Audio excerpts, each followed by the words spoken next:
President Trump says he is calling for solutions to school shootings amid new demands for action on guns. He announced today that he is asking for regulations to ban devices like the bump stocks used in last October's Las Vegas massacre. The president spoke at an awards ceremony at the White House nearly a week after the school shooting in Parkland, Florida, that left 17 people dead. We must move past cliches and tired debates and focus on evidence-based solutions and security measures that actually work and that make it easier for men and women of law enforcement to protect our children and to protect our safety. Mr. Trump also said he will meet with survivors and local officials this week to discuss school safety.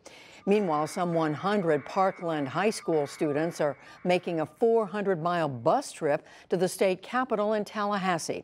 They will lobby lawmakers tomorrow for new gun laws. But today, the Florida State House voted not to consider a ban on assault rifles, as several Parkland survivors looked on. In the day's other news, Special Counsel Robert Mueller has obtained another guilty plea in his probe of Russian meddling in the 2016 election. Attorney Alex van der Zwaan appeared in federal court in Washington. He admitted to lying about contacts with former Trump campaign official Rick Gates. Gates was indicted last year on money laundering and other charges. Meanwhile, President Trump charged again that President Obama was not nearly tough enough on Russia. The long-running war in Syria flared on two fronts today, and the pace of killing escalated to levels not seen in 5 years. PJ Tobia has our report. Rebel-held suburbs outside Damascus echoed today with the sounds of government airstrikes and shelling, and would-be rescuers. Civil defense workers known as White Helmets raced to pull survivors to safety amid the assault. Towns across eastern Ghouta have come under intense bombardment by President Bashar al-Assad's forces for weeks. The attacks spiked Sunday. War monitors say 250 people have been killed since then. Hundreds more have been hurt. The government offensive drew condemnation today from the opposition's chief negotiator to the UN's stalled peace talks. He spoke in Brussels. What's happening in Ghouta is a war crime.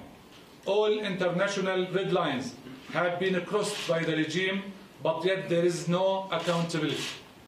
Meanwhile, a new northern front has opened in the country's 7-year civil war in the Kurdish region of Afrin. Turkey has been attacking U.S.-backed Kurdish fighters, known as the YPG. The Turks say they're linked to militant groups inside Turkey. Today, despite Turkish warnings, Syrian state TV showed pro-Assad forces rolling into Afrin to support the Kurds. But in Ankara, Turkish President Recep Tayyip Erdogan announced that Turkish guns had driven them off. When artillery fire was carried out by Turkish military, they had to turn back, and this case is closed for now.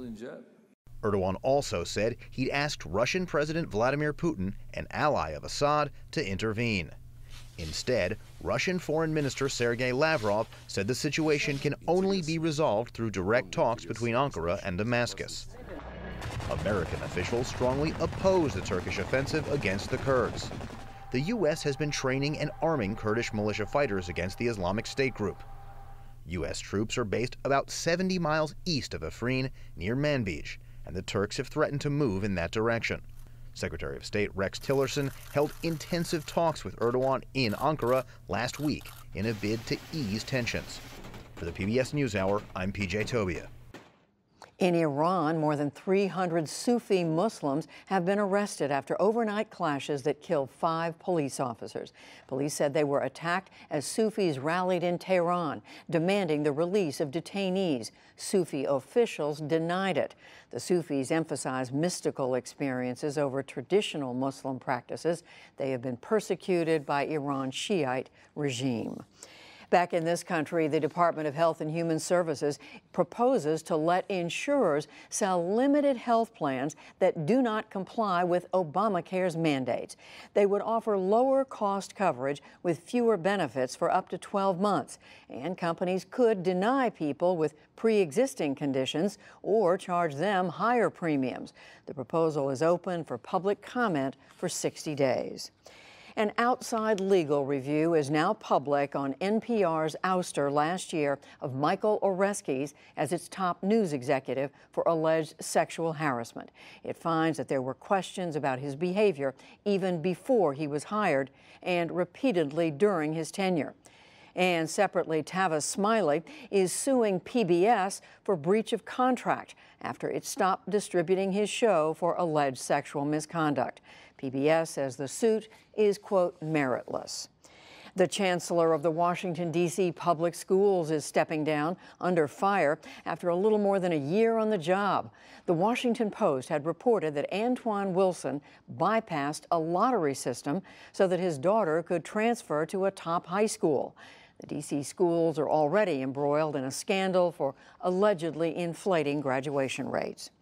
On Wall Street today, the market's winning streak snapped after Walmart reported weak online sales and subpar earnings.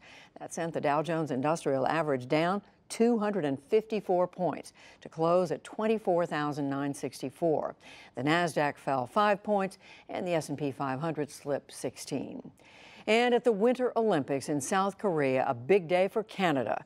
Ice dancers Tessa Virtue and Scott Moyer won their third career gold medal with a record point total.